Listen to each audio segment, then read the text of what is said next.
Jedi Masters are supposed to be the Order's best, but not all Masters are created equally. I mean, Pong Krell was really strong, but he turned to the dark side and did all sorts of evil things just because he could. The same goes for the Seventh Sister. She was an Inquisitor after the fall of the Jedi Order until she decided to be an idiot and attack Maul and Ezra at the same time. So of course Maul destroyed her with ease. At least Dooku tried to be a good Jedi for a while. After all, he trained the legendary Qui-Gon Jinn himself. But as time went on, he realized that the Jedi Order wasn't what it was supposed to be, so he left to join Darth Sidious.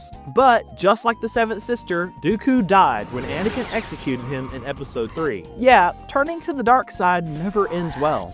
But there's also some totally incompetent Jedi that had stupid deaths as well. I usually don't laugh at Star Wars movies, but every time I see Cole and Trevor jump into the scene, I get really excited because I know I'm about to see this moment of pure comedy when Jango Fett casually takes him down. You're supposed to be a council member. This is unacceptable. Press F for disrespect. By the way, I'm ranking every Jedi Master in Star Wars, similar to how I ranked Jedi in past videos. Anakin will just have to watch with the rest of us. The best Masters have the qualities of the best Jedi. They're powerful, they're dedicated to the light side, and accomplish great things, and they stay alive while doing it all. But something that's especially important for Jedi Masters is who they trained. How many Padawans do they have? Did their apprentices go on to be great Jedi, or were they failures? What's crazy is that based on that criteria, that would make Luke Skywalker one of the worst Jedi Masters of all. With the way Disney wrote him, he was a complete failure that did everything wrong short of turning to the dark side. I mean, think about it. At the very beginning of his Jedi Knighthood, he defeats the Emperor and saves Vader. Surely he could only go up from there, right? Well, apparently not. Luke is supposed to be better than the Jedi before him. He's learned from their mistakes, and the goats of the Jedi Order trained him to live as a true Jedi following the Force should. So of course, that Luke Skywalker would go and copy the old Jedi Order,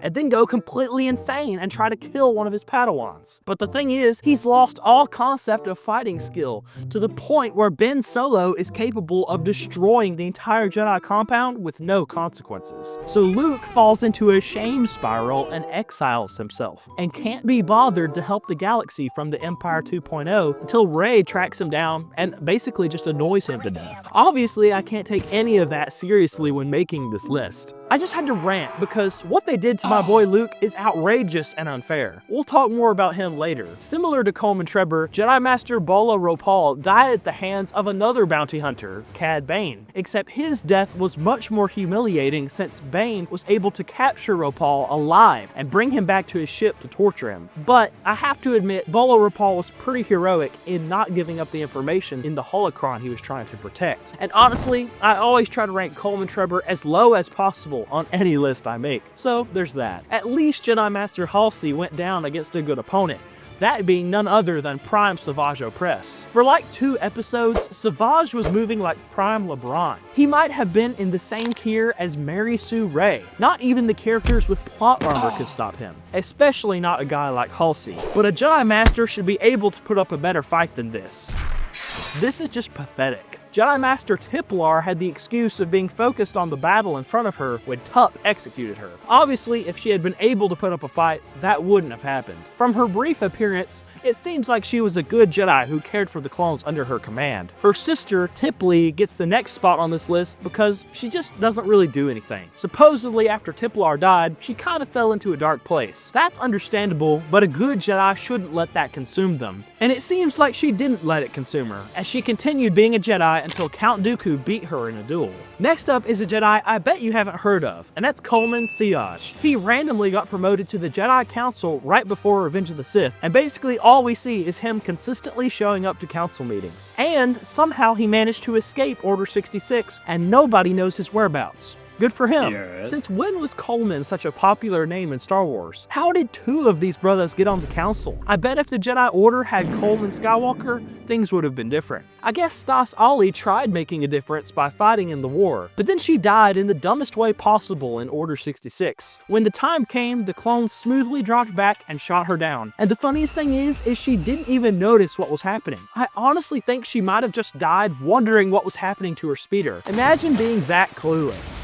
Koth is another council member who honestly isn't that great. Grievous didn't have much trouble capturing him, for one thing. And as I found out recently, he was actually kicked off the council because he had a secret family. Eventually, Vader hunted him down after Order 66 and made short work of him. I'm not really sure how much Koth having a family should count against him. It was probably a serious attachment issue for him, but I also know that true light side users can balance this without turning to the dark. Master Sifo Dyas was nearly kicked off the council due to repeated disagreements with them. He had the gift of foresight and had many visions about the Clone Wars and the end of the Jedi Order. It makes sense that he would try to prevent this, but I feel like secretly creating a clone army while pretending to represent the Republic is a very misguided attempt at doing that. Agen Piell is going to be our 5th Jedi in a row with a seat on the council. His big moment was in the Citadel mission during the Clone Wars, except actually, that whole thing was just a rescue mission to save him. Piell was known as a great fighter, but getting captured by only a couple of droidekas makes me question that. For a master with his skill and knowledge, you'd think he'd have less of an attitude. I know people have different personalities, but a lot of times Master Piell ends up acting a lot more similar to his friend Tarkin than a more patient Jedi like Obi-Wan.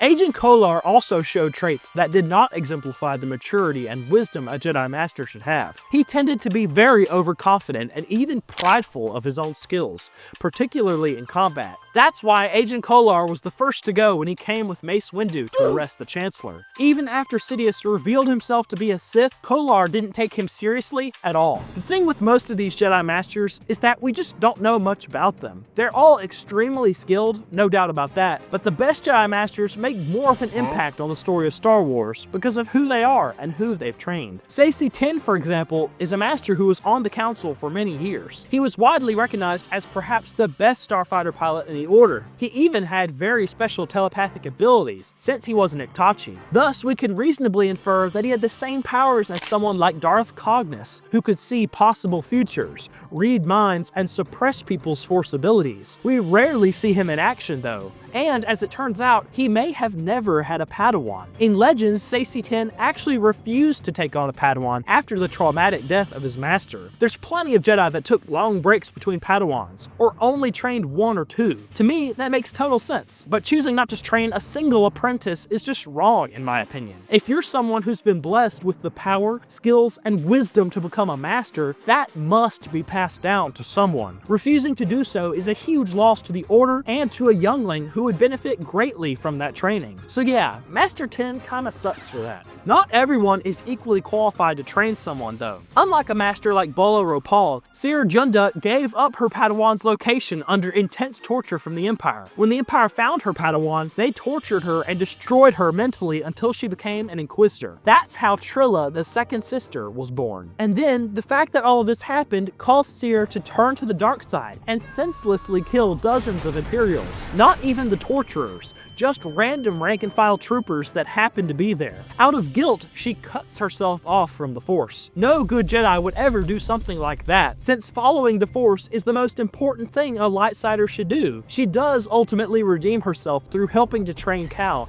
and staying behind to fight Vader, but that only counts for so much. Master Quinlan Vos also has a complicated past. He was always a reckless person who disobeyed orders and broke the Jedi Code, and he completely fell to the dark side for a short period. And even when he came back to the Order, he had a secret lover who he stayed with after Order 66. But he did train Aayla Secura, a Jedi that we'll talk about later in this video. And his work saving Jedi on the hidden path after Order 66 was crucial to keeping many Jedi safe from the Empire. While he was a Jedi, many of his missions were focused on the criminal underworld and the lowest depths of the galaxy. It seems like he spent so much time with the low lifes that it rubbed off on him. Jedi Masters are supposed to be better than that. I could say the same about Adi Mundi. I will admit, he's probably the most overhated Jedi of all time. I've been pretty harsh with him in my past rankings. The thing is, there's just not a lot going for him. George Lucas literally created this character to be a representation of what's wrong with the Jedi Order. He makes authoritative statements and quick bad judgment decisions multiple times during council meetings. That shows he's pretty arrogant. He appears to be emotionally distant and unsympathetic towards others. And he doesn't even have special qualities or powers to make up for his flaws. You could take issue with a lot of the Jedi for the things they do, but someone like Mace Windu is still a great duelist and a good teacher and compassionate in his own way. When you look at Adi Mundi, it's like, well, he has 5 wives and some kids.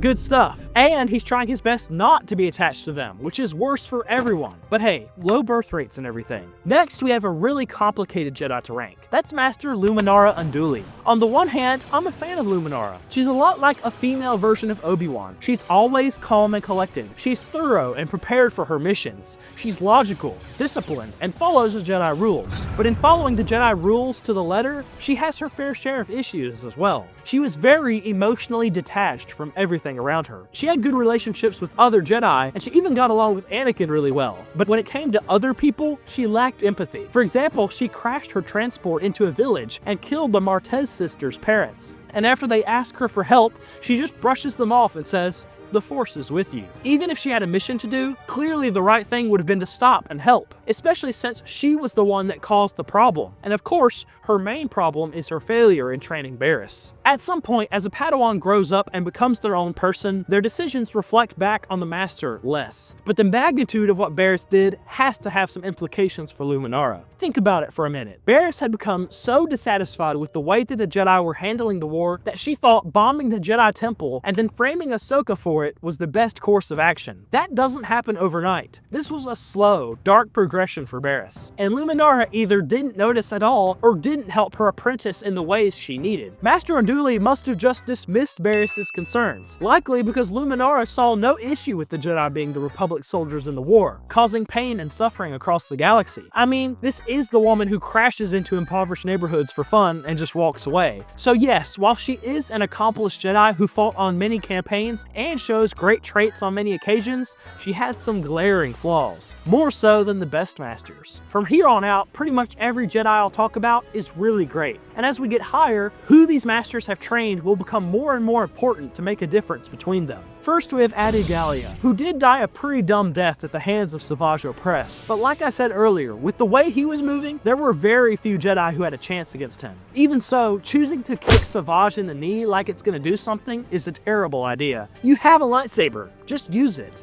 It's funny that Savage humiliated her so easily because throughout the Clone Wars, she shows herself to be a pretty competent Jedi. She works alongside Anakin to rescue Eve Koth, and Anakin even respected her combat skills. She went toe-to-toe with Grievous when he boarded her cruiser, and didn't let herself get captured like Eve Koth or Evan Piell. But, just like her doppelganger, Stas Ali, Adi Gallia was trained to be a diplomat. She wasn't really meant to be a fighter, but she adapted to the war incredibly well. She understood that she was lacking in a lot of areas, so she put in the work to make sure her dueling skills were up to par with the rest of the Jedi Masters. Coming in at the number 20 spot is Ima-Gun, one of my favorite Jedi Masters, even though he only shows up in one Clone Wars episode. He's the Jedi who makes a last stand on Ryloth with his clone troopers so the Twi'leks can get to safety, and that's also why he has his name. Despite his inevitable death, he's intentional about caring for everyone around him throughout the episode. Master Dai is actually the one to come up with the plan that involves sacrificing himself and his men, but he genuinely asks the clones if they're willing to do it, rather than just ordering them to their deaths. Despite the lack of reinforcements and help from the Twi'leks, he still has faith in the Republic to the very end, and they finally come through when the relief aid is dropped by the blockade runners at the end.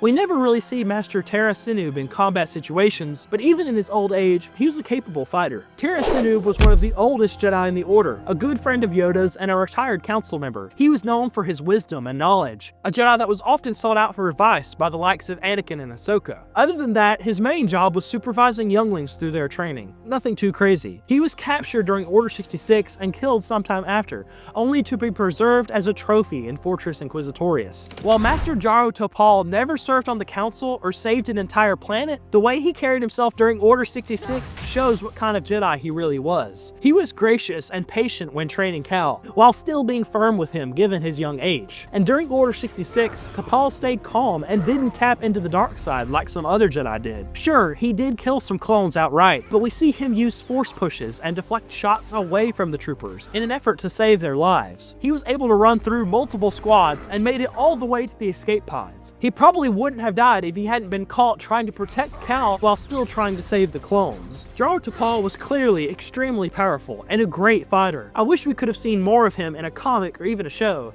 but until then, this is all we have. Believe it or not, Aayla Secura is also a Jedi Master. She may not have been a Master for long, but her service in the Clone Wars earns her a high spot on this list. She led the famous 327th Sky Corps alongside Commander Bly. Together, they were in charge of tens of thousands of clone troopers. It's easy to see why they followed her. But seriously though, this group fought in as many campaigns as anyone. From the very beginning, they were in the thick of it at Geonosis. Aayla fought at Meridim, Quell, and extensively on Felucia, which is where she met her end at Order 66. She was one of the only Jedi to make a real difference on Felucia, too. The world was constantly going back and forth between the Republic and the Separatists. By the time she got there, it was the third Battle of Felucia, and she was on the verge of completely pushing the droids off the world. Unfortunately, Master Secura was never able to train a Padawan that we know of. She was knighted not long before the Clone Wars started, and because of the enormous duty of her command, there simply wasn't time for her to take on a learner. It's unclear whether Kelleran Beq took on a specific Padawan, since he was the master in charge of training younglings and instructing them with their training sabers. He's played by none other than Ahmed Best, the Jar Jar Binks actor. While Grogu wasn't his Padawan, it seems like he was especially fond of the child. So when Order 66 happened, Master Beq saved Grogu from the clone troopers and managed to escape for himself. Unlike most of the Jedi that were stuck at the temple, he wasn't caught off guard by the clone troopers' betrayal. He went right to work, taking out tons of clones even when he was nearly surrounded. Master Oppo Rancisis is one of the better council members, and even though it doesn't seem like he trained anyone, he was an excellent Jedi. As I mentioned in my Jedi Council video, he was one of the few Jedi who had mastered battle meditation, an ability that boosted the stamina and morale of the troops fighting for the user. Rancisis was able to use this ability on a massive scale, unlike anyone else, making him the most important person in any battle he was participating in. Because of his skills, he was the difference between the Republic winning and losing. Once he was sent to Seleucami, the campaign immediately started to turn in the Republic's favor, which is crazy considering both sides had been at a deadlock for months. That's why Dooku made sure to eliminate him. He sent 12 specially trained assassins and Sora Bulk to do the job, a fallen Jedi who was one of the best lightsaber duelists of all time. And even then, Rancisis put up a great fight after just coming out of battle meditation, which essentially puts the user in a coma. That's pretty impressive if you ask me. Yarael Poof is another council member that stands out from the rest. To be fair, that's easy to do when half the group absolutely sucks and you're like 9 feet tall, but Master Poof still has a lot going for him. This guy didn't have a whole lot to do for most of his career, since he served on the council right up until the beginning of Attack of the Clones. But the one time he had the chance, he took action. Poof had been tracking some terrorists who were planning to plant a bomb inside of Coruscant's main power generator. The bomb was powerful enough to destroy the entire planet, along with the trillions of people living there. So he teamed up with Jango Fett and Zam Wesell to stop the terrorists as they tried to set up the bomb. Unfortunately, before they could take anyone out, one of the criminals managed to activate the bomb. So Master Poof used all of his power to deactivate the bomb, losing his life in the process. Jango Fett watched the whole thing, and he was in awe of Poof's sacrifice. Obviously, it was only logical that one man should sacrifice himself for an entire planet, but that doesn't make it any less impactful. Master Depa Billaba only sacrificed herself for her Padawan, Caleb Dume, but this was also extremely impactful, since Caleb would go on to become Kanan Jarrus. Bringing up a Padawan during the Clone Wars was not an easy thing. Jedi were supposed to teach and let their apprentices learn, but they also had to keep their Padawans safe in battle situations, which is challenging to say the least. Depa was able to do this because she was trained by the best. She was Mace Windu's apprentice, but after she became a knight, she continued to grow in maturity and did some things that were unusual for Jedi.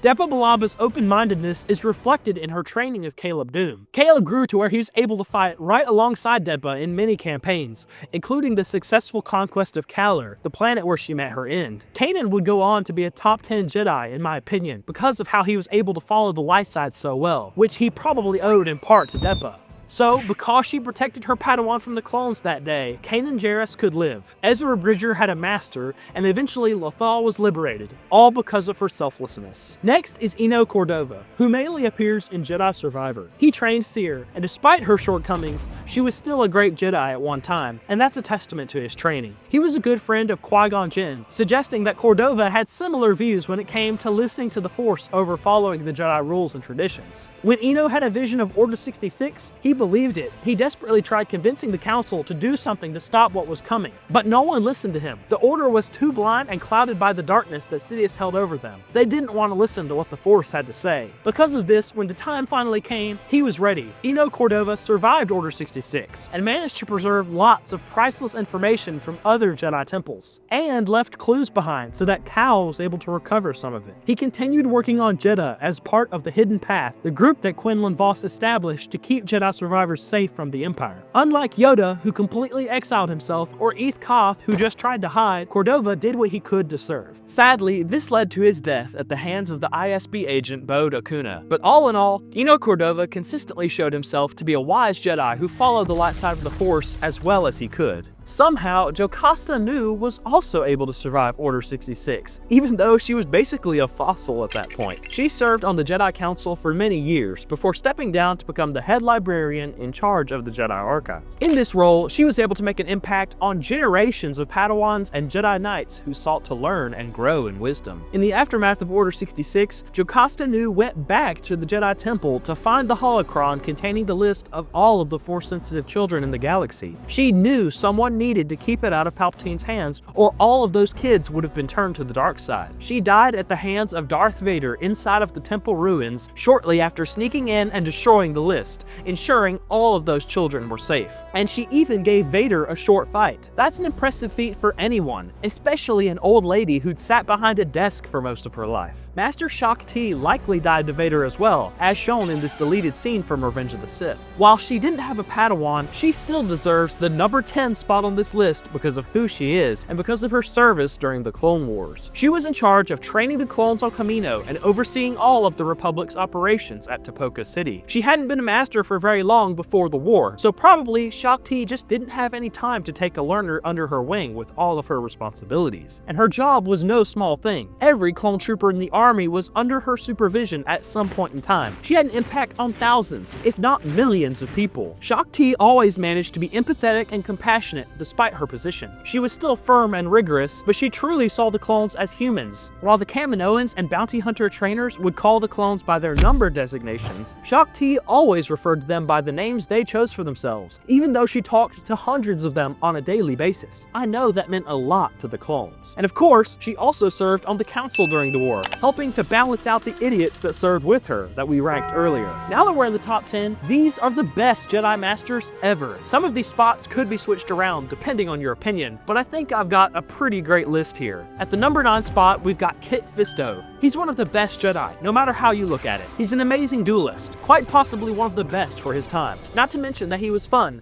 easygoing, and caring for those around him. And he was a solid council member who brought his calm and laid-back presence to a group that was mostly full of stiff and disciplined Jedi. But what I want to focus on for this ranking is how he trained his Padawan, Nadar Veb. We get to see Kit team up with his former Padawan on a mission to capture Grievous at his secret base. We can see that Veb has been a knight on his own for a little while now, but not for too long. He still lacks the skills and experience of a better Jedi. You see, once the war broke out, the Council rushed to promote every eligible Padawan to be a Jedi Knight, but this meant that the Jedi had tons of very unprepared and inexperienced knights walking around in the middle of a war, which is not exactly a recipe for success. Nadar Veb is a representation of this. It doesn't help that Veb is also super overconfident and headstrong as a person. He thinks he's all that, but he's really not. And as it turns out, he has a bit of a dark side. He has no problem with outright saying that he wants revenge on Grievous after a trap kills a few clone troopers. So throughout this episode, there's moments where it seems like Kit is still teaching his former Padawan, reprimanding him for mistakes he shouldn't be making. Except, shouldn't some of this have already been addressed when Kit did have time with his Padawan? Because of his pride and overconfidence, Nadar Veb impatiently rushes in to fight Grievous, as if he expects to kill the guy right away. But Grievous just calmly holds him with his sabers and pulls out a blaster with his spare hand,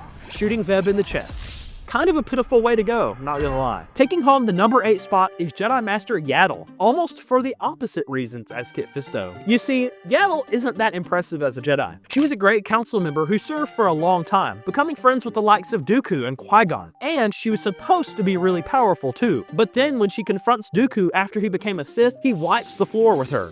Like, she clearly never even had a chance. What most people don't know about her is that she was responsible for training tons of Padawans over the course of her long life. Like Yoda, Yaddle had lived for centuries and invested her time in teaching the youngling classes while taking on apprentices for herself. Her most famous apprentice is none other than Oppo Rancisis, who would eventually join her as a master on the council, a super strong Jedi in his own right. And the other most notable apprentice of Yaddle's was Jaro Tapal, another Jedi master, the guy who trained Cal Kestis. Her other Padawans aren't known, but obviously she trained others. Yaddle clearly lived a life of service and was dedicated to passing down her knowledge of the power of the Force. Sin Dralig may not have directly had legendary Padawans like Yaddle did, but he was responsible for training many of the Order's best fighters. Sin Dralig was the Jedi Battle Master, the best lightsaber instructor of all. He had mastered all of the lightsaber forms and was capable of using a dual-bladed saber or using two sabers at once. In this role, he was responsible for training all the younglings with training sabers and overseeing sparring matches with them. And then, with Padawans, he personally trained one-on-one with them to make them the best warriors they could be. Not all masters were equally capable of training their apprentices in combat, so Master Dralig filled in for them on this. You might have wondered how Obi-Wan was able to deal with Maul when Qui-Gon went down so easily. Sure, Qui-Gon was older, but he was a Jedi Master. Well, Qui-Gon was never that great at combat. After all, he didn't really need to be, given that he grew up in an era of peace. But Qui-Gon was wise enough to recognize that his Padawan didn't need those same weaknesses. So he sent Obi-Wan to train with Master Dralig frequently, which is how Obi-Wan became such an elite duelist and a master as Saesee. Likewise, when Obi-Wan trained Anakin, he sent the Chosen One to Master Dralig as well. Anakin was able to perfect his offensive style while becoming a better duelist all around. Other Padawans, like Ahsoka, visited the Battle Master from time to time. Once he stepped into this role, he had an impact on pretty much every Jedi learner on Coruscant. And just by how he helped to train Obi-Wan and Anakin, his teaching changed the galaxy forever. Now, my next ranking might be a bit of a hot take. So far, I've been pretty harsh on Masters if their Padawan turned out bad, and no one's apprentice turned out worse than Anakin.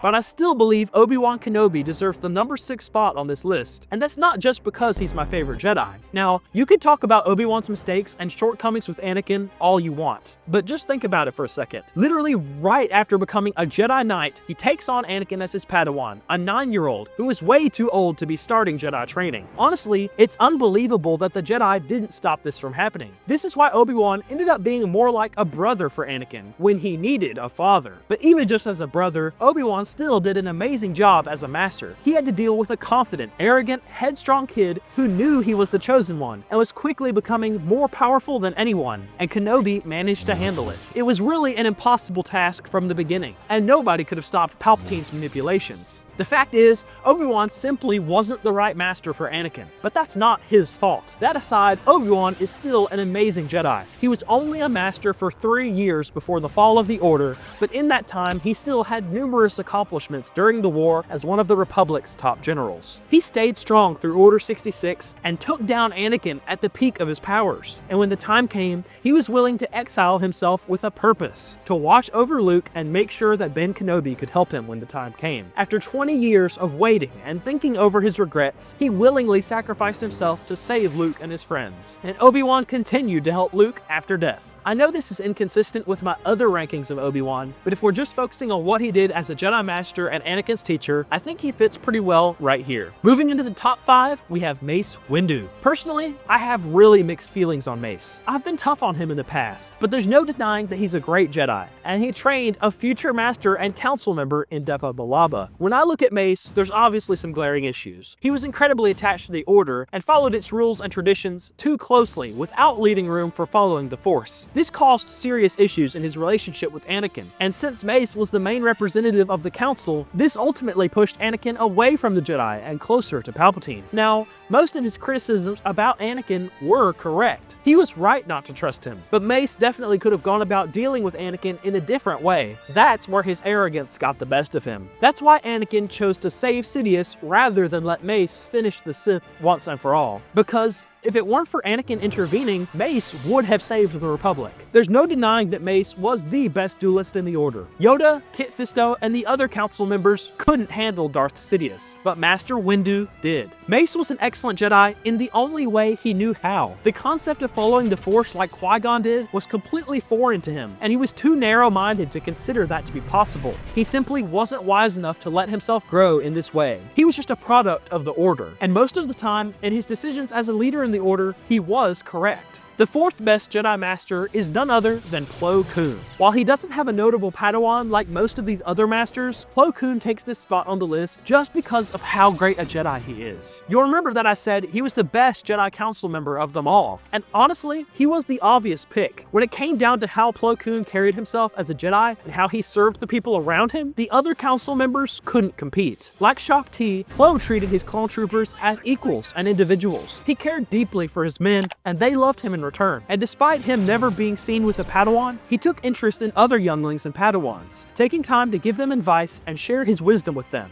But Plo wasn't just a nice guy. He was easily one of the strongest Jedi of his time. He was a competent duelist and fighter, seeing as how he led the Wolf Pack through as many campaigns as anyone. And more evidence of his power came from his mastery of the Force. Master Plo was the one who created an ability called Electric Judgment, which was essentially a light side version of Force Lightning, where the user sent yellow bolts at the enemy. This had never been done before because using Force Lightning was always a dark side ability, and something that no Jedi had ever been able to master without being pulled into darkness. But Plo was so grounded in the light side of the Force that he was able to pull it off. Palpatine was lucky that he happened to be in the air during Order 66, because I doubt that the Wolf Pack would have been able to handle Plo fighting for his life. But with that, we've hit the top 3. These guys are the absolute best Jedi Masters out there. And what better way to start than with Master Qui-Gon Jinn? Just strictly based on how Obi-Wan turned out because of Qui-Gon's training, he's clearly one of the best Jedi Masters. But the way Qui-Gon always followed the Force is what gets my respect. Although it was reasonable for the Council to doubt him in The Phantom Menace, it's clear that this wasn't the first time. Qui-Gon always had his differences with the Council, which is why he rejected their offer to join them. He saw the Jedi Order's obsession with rules and traditions for what it really was, and he wanted no part of it. When he found Anakin Skywalker, he knew this was the chosen one, and he wasn't going to let anyone stop him from making sure that he was trained. It was just destiny, and Qui-Gon recognized that. And even after his death, Qui-Gon proved that he had access to power that no other Jedi did. He was the first Jedi to become a Force ghost, and he started talking to Yoda after his death in order to train Yoda to have the same power. That's why Yoda talked about sharing the power with Obi-Wan at the end of Revenge of the Sith, so that Kenobi could also talk to Qui-Gon and become a Force ghost for himself. That's how Obi-Wan was capable of speaking to Luke and appearing to him on multiple occasions. During his exile on Tatooine, Obi-Wan had time to learn this power that Qui-Gon had discovered. To me, that really shows that Qui-Gon was deeply connected to the Force in a way that most other Jedi weren't. He essentially discovered immortality, and that discovery made a huge difference in almost every Star Wars movie. He may not have been a very good duelist, but he was powerful nonetheless. Perhaps the most powerful Jedi of all time is Grandmaster Yoda, the second best Jedi Master. When I looked at everything Yoda's done, it's hard to rank him anywhere else, even with all the mistakes he made. For starters, Yoda's trained more Jedi than anyone. He had Padawans like Sindralig and Dooku, as well as Adi Mundi and even Luke Skywalker. Yoda was the Grandmaster of the Order and the head of the Jedi Council, who led the Order for centuries. He invested time teaching thousands of hours of classes for younglings, giving them his wisdom and knowledge. Yoda believed in having a deep connection to the Force, which is why he spent so much of his time in meditation, thinking on the future and the state of the Jedi Order. So when began the Clone Wars had, Yoda knew that this was just the beginning of the end for the Order. While he fought in the war just like everyone else, Yoda understood that there was little that the Jedi could do to change the course of fate. He was stoic in the face of the coming darkness and nearly defeated Sidious despite his old age. And while he didn't exile himself with the same purpose as Obi-Wan, it seems as though Yoda knew that one of the Skywalkers would show up to Dagobah eventually. And with some convincing, he was able to prepare Luke for his fight with Vader in just a matter of weeks. And that training saved Luke's life on Cloud City. So that means Yoda took part in training the greatest Jedi ever, and that's Luke Skywalker. In conquering the Sith and bringing balance to the Force, he became the best of all the Jedi. He was something that none of the others could be. A fresh start, completely unrestrained by the Jedi Order. And he is a Skywalker after all. For all of his faults, Luke is absurdly powerful. With very minimal training, he took down the Empire and helped establish the New Republic. My headcanon is that Luke did go and establish the new Jedi Order, and using the example of the old order, he made changes to ensure that the same mistakes wouldn't be made again. The new order was flexible and less about rules and more about how a Jedi carried themselves and cared for others. From what little I do know about this era of Star Wars, I think Luke did a great job with bringing the Jedi back to the galaxy. Is there anything you'd change about this list? As always, let me know down below and I'll read it.